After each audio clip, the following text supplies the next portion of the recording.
మదిలో మనశ్శాంతి లేక మాటకేదో మిగిలి ఉన్నా అతి వీడి ఉన్న నన్ను మళ్ళీ కలిసి మన్నించావే. మదిలో మనశ్శాంతి లేక మాటకేదో మిగిలి ఉన్నా అతి వీడి ఉన్న నన్ను మళ్ళీ కలిసి మన్నించి నా కథలో ఓ మలుపే తెచ్చావే. నా గుండెలో గొప్ప మార్పే ఇచ్చావే.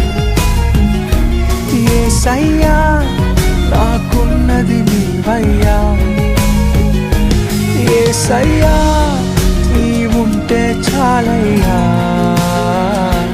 ఎవరేమనుకుంటున్నా నిన్నారాధిస్తున్నా నేనేమైపోతున్నా నిన్ను కీర్తిస్తూ ఉన్నా.